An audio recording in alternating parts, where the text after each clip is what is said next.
B. Collins. Peter B. Collins, News and Comment. It's Wednesday, September 5th, 2018. We've got hearing after hearing underway on Capitol Hill. And we'll get to the Brett Kavanaugh Supreme Court nominee confirmation hearing second. But first up, grilling for Twitter and Facebook executives from a congressional committee, and Alex Jones even came to crash the party. And at issue here, of course, are efforts to regulate the social media platforms to prevent the spread of fake news, the evils of Russian infiltration of the American mind manipulating our elections. And from my point of view, this is an effort that will silence voices on the left and amplify voices on the right, given the current power structure in Washington. And so we had Sheryl Sandberg, the very smooth front person for Facebook, certainly more calm, collected, and poised than Mark Zuckerberg is, and Jack Dorsey, who's a kind of rough around the edges leader of Twitter. And they went before the Senate Intelligence Committee today, about a year after companies told the same panel that Russia had used fake accounts to spread divisive political messages during the 2016 campaign. And yes, Alex Jones was there. He is truly a victim of the crackdown on social media. And I'm not justifying the ranting and raving and some of the actual false reporting that Alex Jones is responsible for. I believe that he has a First Amendment right to rant and rave and to present his point of view, even when he is factually inaccurate. After all, we have many corporate media outlets that do this on a daily basis. And so, while I don't often agree with the message of Alex Jones, I defend his right to deliver it. And there are some cases where my views overlap with Alex Jones, and it's a little uncomfortable because people can point to him in order to dismiss a conspiracy theory that I might believe has some merit. So Jack Dorsey, leader of Twitter, who appeared to be live tweeting while he gave his testimony, he said, "Impartiality is our guiding principle." And he provided a study that shows that Democrat and Republican lawmakers have equal reach on Twitter. But of course, the people who he's talking to are pretty ill-equipped to talk about the details of life on digital platforms. And one of the debates that took place was over the Section 230 of the Communications Decency Act.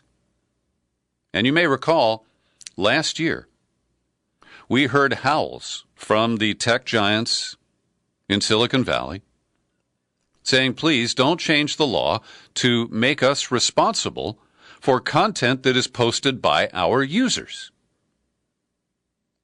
And I supported them at that time. It led to Craigslist taking down all of its personals ads because they couldn't be responsible for a hooker who put up information and led to a contact with a customer. That could have led them liable to federal prosecution. But it's interesting because Jack Dorsey noted that the change in the law gives them greater freedom to police bad behavior without fear of legal actions. We benefit from a lot of protections it gives, Dorsey told the senators. Now, what is clear is that all of the tech companies believe that regulation is coming. And in the case of Facebook, I believe that the company views this as a lifesaver. Because in the past few months, millions of people have either gone silent on Facebook or shuttered their accounts. And most of the people who've left Facebook are under 40.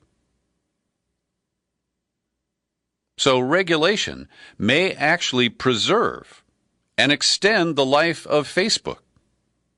And I'm sure Mark Zuckerberg every day says, no, I don't want to be MySpace. I don't want to be MySpace. Rupert Murdoch paid, $700 million for that company, and it went out of fashion almost overnight. Zuckerberg has hedged by buying Instagram, which does have appeal to the younger audience today. But he knows that that may not last either. And so while they have market dominance, I think these businesses are willing to be regulated by the federal government because they will find a way to make sure that such regulation makes it very difficult for an upstart to create a new Facebook or a new Twitter. And I hope there's no new Twitter because I don't have any use for the one that's out there now. And Alex Jones is an idiot. He's a guy who can't control himself. He stalked Marco Rubio, the senator from Florida, outside the hearing room, and Rubio said, "Who is that guy?" I don't know if he actually knows or if that was just a convenient way to get rid of him. But Alex Jones held his own little news conference there, and he said the real election meddling is by Facebook and Google and others that are shadow banning people. They are outright banning people, and they're blocking conservatives involved in their own First Amendment political speech. Well, I do agree that people are being banned.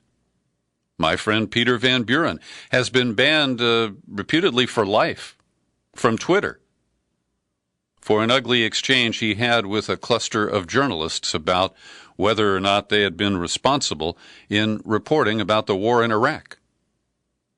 And we know that when it comes to Google referrals, and Google owns YouTube, that the left-wing media sites have suffered a huge drop in referral traffic since the crackdown on fake news was launched. And so these are very slippery slopes. They lead me to stake out extreme positions around the First Amendment and to support the right of the ilk like Alex Jones to speak and to allow people to access his speech. It is their choice. And we are seeing forms of intervention and censorship that I find quite chilling. Now, here's a report I didn't get to yesterday, but in Libya, it appears that Facebook really has achieved what the term weaponization is often tossed around here in these parts. Because we understand that Facebook is being used to post targeting information. Here's one user who posted, "From the traffic light at Wadi al-Rabi, it is exactly 18 kilometers to the runway, which means it can be targeted by a 130 millimeter artillery. The coordinates are attached in the photo below." Now, Facebook and its messenger system are commonly used in place of the kind of text messaging that we get from phone companies here in the United States in many parts of the world. And the New York Times reports that in Libya, armed groups use Facebook to find opponents and critics, some of whom have later been detained, killed, or forced into exile. Swaggering commanders boast of their battlefield exploits and fancy vacations, or rally supporters by sowing division and ethnic hatred. Oh, I thought we had a corner on that and that only Russia knew how to do it. Anyway, Facebook insists it is assiduously policing its Libyan platform. It employs teams of Arabic-speaking content reviewers to enforce its policies. It's developing artificial intelligence to preemptively remove prohibited content. And this is, I believe, a serious issue. Reports indicate that evidence of military-grade weapons being openly traded on Facebook occur alongside human traffickers advertising their success in helping illegal migrants reach Europe by sea. And did I mention, I think I did yesterday, that more people per capita have died trying to cross from Libya to crossing the Mediterranean to Italy or Spain this year. About 18 per 1,000 people who attempt the crossing are dying. Last year, it was merely 41 or so per 1,000 who died on the Mediterranean trying to cross. So I don't know that we're going to do anything to clean up Facebook in Libya, but it does show the extremes that can occur. The Trump administration and the so-called Five Eyes, the English-speaking allies including Britain, Australia, New Zealand, and Canada, continue to press the tech giants for a backdoor. The Trump administration and intelligence partners have warned again that they will demand lawful access to all encrypted emails, text messages, and voice communications. And all the experts tell them, look, if we put in a backdoor for the government, bad actors will be breaking down that door too. Apple has told them, Facebook has told them, Google has told them. But they believe that that simply doesn't matter. That it's important for government to be able to violate our privacy at will and to gather information from these platforms that are so widely used. And, of course, the corporate media is going deep on coverage of the Brett Kavanaugh hearing, Trump's Supreme Court nominee before the Judiciary Committee of the Senate. And it has reached its very predictable phase. Yesterday, Kavanaugh sat there kind of posing like a marble sculpture, just allowing the word salad tossed by supporters and opponents who are members of the U.S. Senate to wash over him because nobody allowed him to speak. It's just a bunch of posturing by the senators, and it does get tiresome. So today, he was actually permitted to respond to the comments and questions posed by senators, and this is where the dance comes in. Because he makes earnest statements about his commitment to the Constitution, the rule of law, and equal rights for all people, blah, blah, blah. But he won't answer questions like whether Trump can claim the absolute right to pardon himself, whether presidents have to respond to subpoenas. He says that's a hypothetical. He won't say if Roe versus Wade was correctly decided.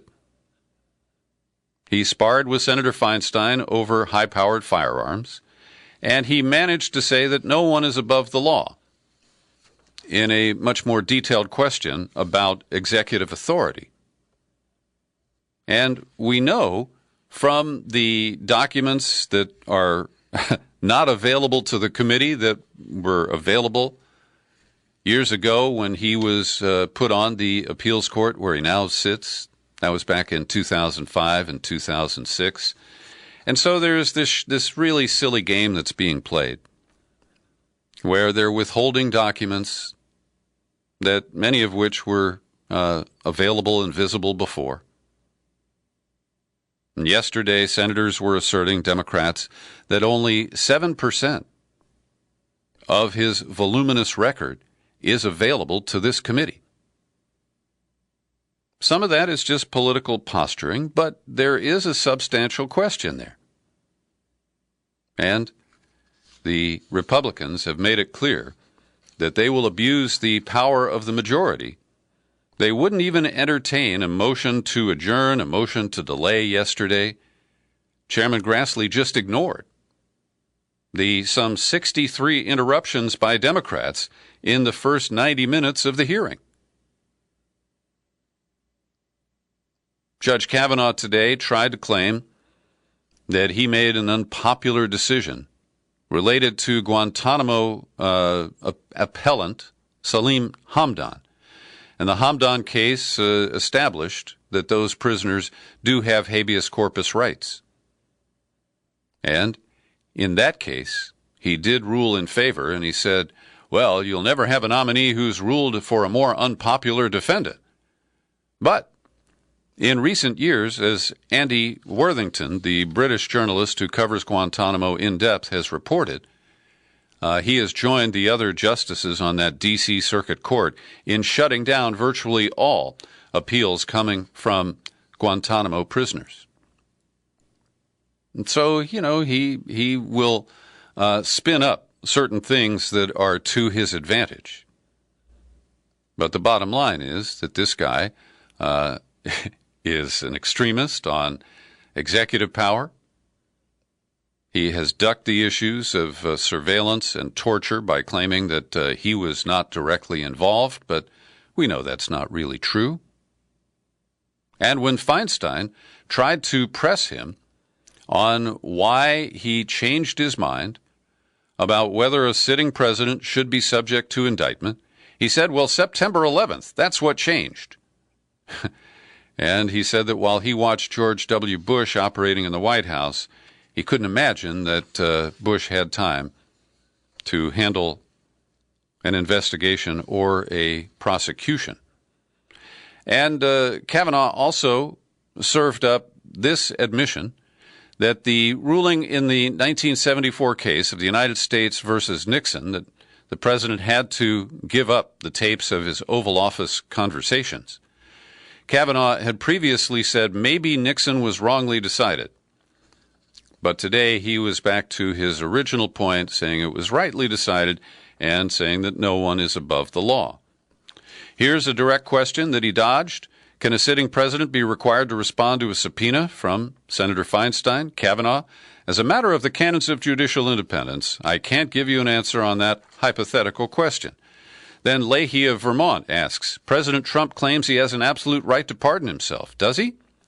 Kavanaugh, the question of self-pardons is something I've never analyzed. It's a question I have not written about. It's a hypothetical question that I can't begin to answer in this context. And so it goes, and will go, and will go, and will go, until they run out of gas. And then the Democrats have no other ways to delay a vote on Kavanaugh's confirmation.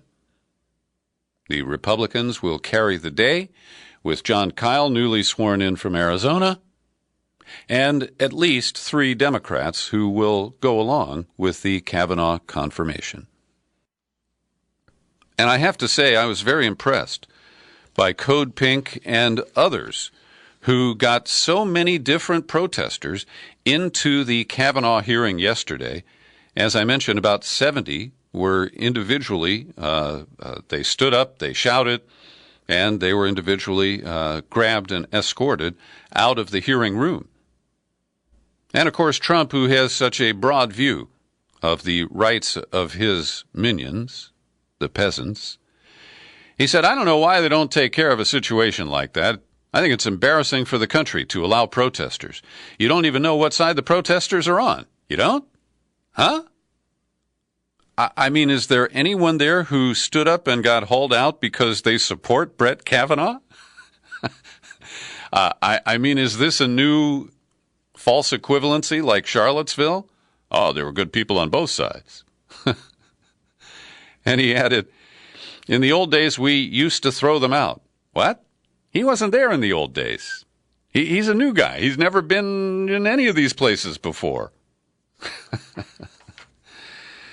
Well, it is amazing as we see Nike reignite the debate that Trump has been stoking for over a year now after the flames had almost burned out regarding NFL players taking a knee during the ritual national anthem, a ritual that's only been in place for about 10 or 12 years now, a ritual that Trump treats with the reverence. Well, there's no comparison because he doesn't treat anything else with reverence. And so Nike's embrace of Colin Kaepernick, the new ad campaign that features him in TV ads, one will be running Thursday night on the first primetime official NFL season game. And Trump decided not to tweet his criticism directly at Nike. But he told the Daily Caller in an interview yesterday, I think it's a terrible message. And then, of course, it's always all about him. Nike is a tenant of mine. They pay a lot of rent. So it suggests that while Trump, of course, is always piqued about any, what he sees as irreverence to the national anthem, of course he's full of it, it comes down to whether or not this is a financial issue for him. Now, earlier this year, Forbes magazine said that Nike pays about $13 million a year for retail space on the ground floor of Trump Tower, but they moved out and opened a new location on 57th Street. We don't know, since the Trump Tower space is now empty, if Nike is still paying a lot of rent to Donald Trump. It did cost Nike yesterday. Their shares fell 2% in the stock market. I mentioned the commercial that will air for the first time Thursday night during the NFL's opening game between Philadelphia and Atlanta. The ad is narrated by Kaepernick and also features Serena Williams, NFL star Odell Beckham Jr., and marathon runner Eliud Kipchoge. And now we learn that Trump has broken his silence about Nike with a tweet that came out earlier today. Just like the NFL, whose ratings have gone way down, Nike is getting absolutely killed with anger and boycotts. I wonder if they had any idea that it would be this way. As far as the NFL is concerned, I just find it hard to watch and always will until they stand for the flag. And of course, this kind of outsized, kind of projection of patriotism, I find deeply offensive. Because I don't stand for the national anthem and I don't recite the Pledge of Allegiance. And I have every right to do so. And he has no basis to demand that we all submit to his decree, that we have to honor the national anthem and the flag in the manner that he prescribes. We really can't continue to feed these delusions on his part. Couple of figures here from Scott Osler, who's a sports writer for the San Francisco Chronicle. Team owners voted in the offseason to punish players who protest on the field, but the owners put that rule on hold pending negotiations with the players' union. Dallas Cowboys owner Jerry Jones said that if any of his players protest, they will be punished or banished. But his team doesn't open the season until Sunday. Also, Osler points out it's important to remember that the protests had all but disappeared from everyone's radar until Trump revived the issue with insulting and demeaning tweets last fall. And, of course, Kaepernick's arbitration claim against the NFL is proceeding. Every day I pause for a moment to thank the people who support my work here at the Peter B. Collins Podcast with your subscriptions. And last week I got a false notification from PayPal that Romeo Vitaliano, a Canadian listener, had canceled his annual subscription. And Romeo was distressed to hear me announce that. He emailed me promptly and said, "Wait a minute, Peter, I didn't cancel. PayPal is wrong." Romeo, you are correct, and I am glad to continue to have your support and no cancellation. Also, I want to thank Kevin Beckley, Siri Walgren, Janet Steele just renewed her annual subscription, and Paul Karsh kicks in $5 every daggone month to support what I'm doing here. I'd like you to join them. I need your help to keep this whole machine going. Come on over to peterbcollins.com, click on the menu tab, then pull it down, click on Become a Subscriber. You land on the sign-up page, and you've got options, $5, $10, $20 a month, the $50 annual subscription. And hey, if you take out a new annual and give me a mailing address in the continental U.S., I've got a bonus gift for you. I'll send you a copy of John Dist's hot new rock and roll CD called American University. Got some great tunes on there, and it's themed around JFK and his assassination. Well, today, after more than 5 months since the incident in Salisbury, England, where we were told the nerve agent Novichok was laid out to poison Sergei Skripal and it accidentally or unintentionally also impacted his daughter. Well, today, Theresa May, the Prime Minister of Britain, finally served up what they are saying is evidence in the case. They have security camera images that capture the progress of 2 men who departed an Aeroflot flight, and they went to a hotel in a dingy area in East London, then took a train to Salisbury. They have surveillance footage of them near the victim's home and their return to Moscow. They also released pictures of the delicate perfume bottle that was used to carry what we are told is a weapons-grade nerve agent, Novichok, to the quiet English cathedral city.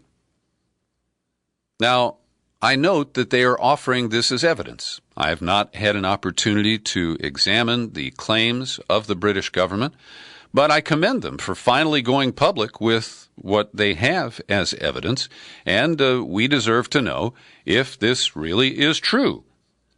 Now, they're also saying that 2 evidence swabs taken from the hotel room were apparently containing traces of the nerve agent. Now, there are many unanswered questions here, but I do accept that Britain is offering evidence. British intelligence says that they have known this for months. This was not a rogue operation, asserted Theresa May, and then she went into conditional mode. It was almost certainly also approved outside the GRU at a senior level of the Russian state. Now, that's great speculation, but it's not evidence, and speculation is not necessarily true. Now, the British named Alexander Petrov and Ruslan Bosharov released photographs. They said they traveled on valid Russian passports, but they believe that the names are fake, that they have used these aliases in the past. So they tracked them to a hotel, and so far, they have not accused these so-called Russian agents of the poisoning of the two Britons, Dawn Sturgis, who died, and her boyfriend, Charlie Rowley, who they say picked up the perfume bottle that investigators believe was used to transport the poison. These same two men are now the prime suspects in the case of Dawn Sturgis and Charlie Rowley, the victims of the reckless disposal of the agent. So, this is progress. We are getting some presentation of what is being, represented as evidence. And this may support the claims that have been unsupported to date that led to dramatic actions to eject Russian diplomats from the U.S. and from other countries before any of this evidence was offered to the public. Today in Washington, a hung jury led to a mistrial in what is a subsequent retrial. I think this may even have been the third trial of one of the Blackwater mercenaries who was accused of first-degree murder in the Nisour Square attack of September 16th of 2007. Now, the video of that, also known as the collateral murder video, was one of the first leaks by Chelsea Manning.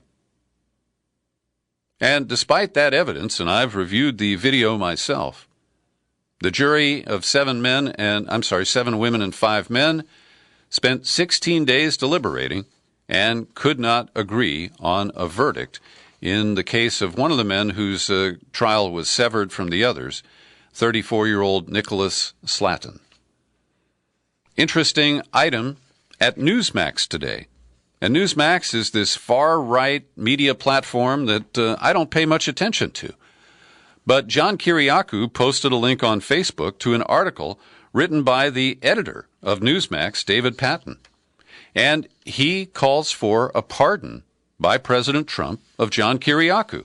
And the article adds new details to the political persecution and the bogus trial under the Espionage Act of John Kiriakou. And it was demanded by John Brennan. John Brennan first tried to get the FBI to prosecute him under the Bush administration, and when Obama took office in early 2009, John Brennan once again referred John Kiriakou for investigation and prosecution for espionage. And when the FBI pushed back and told John Brennan that we don't have evidence here that John Kiriakou is, subject to espionage, well, here's a quote. What we found in discovery was a memo from John Brennan to the Justice Department saying, charge him with espionage. And Justice wrote back saying he hasn't committed espionage. And Brennan wrote back and said, charge him with espionage anyway and make him defend himself. And Kiriakou says, I had never committed espionage, but this is what John Brennan and Robert Mueller and Peter Strzok did to me. In January of 2012, agents, including Strzok, asked him to come in for an interview about a prior unrelated case. And that's when John Kiriakou figured out that he was being investigated. He was not being asked for information as a witness. And as we know, Kiriakou was charged with 5 felonies. He ended up pleading guilty to 1 just to make the case go away. And I find out from this article that sometime in the recent past, John Kiriakou's wife has left him. He said, "To tell you the ugly truth, it finally became too much for my wife, and she took off." Now, I'm not 100% sure, but I do believe that John Kiriakou's wife is a member of the intelligence community. I think she works for the CIA. And so the true cost of this, his pension, $700,000 plus, his wife and family, over 2 years in federal prison. Well, I rarely agree with Newsmax, but on this one, I agree. It's time for a pardon for John Kiriakou. And just a few more items to share with you today. A big upset outside Boston in the primary yesterday as 10-term Democratic Congressman Michael Capuano was unseated in the primary, and there's little Republican opposition. So dreadlocked African-American city council member of Boston, Ayanna Pressley, will be the new member of Congress from this storied district where, well, Jack Kennedy once served. That is a major upset for the Democratic machine, and I happened to catch a debate between Pressley and Capuano while I was vacationing in Cape Cod in August.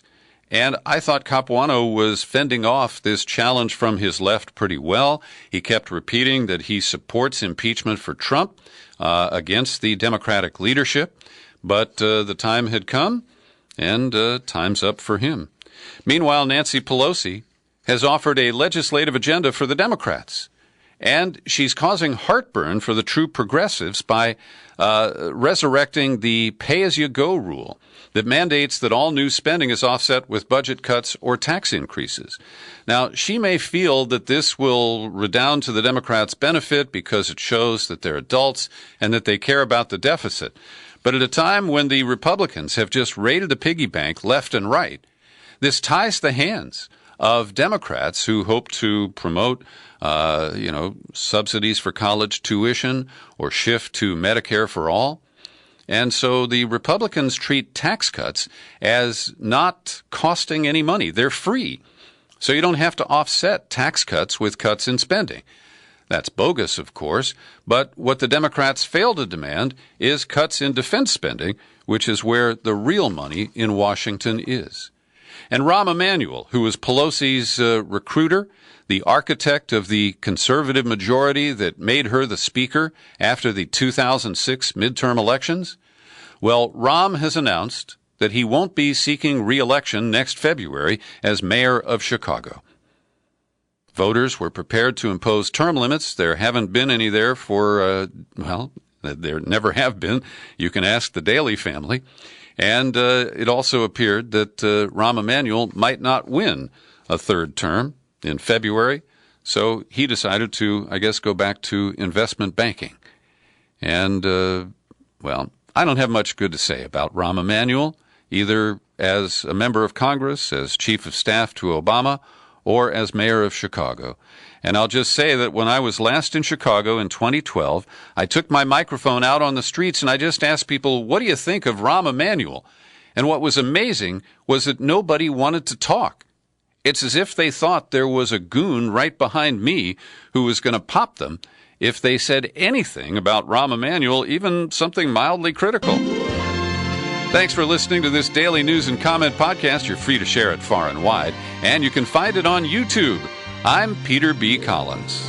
Happy trails to you until we meet again.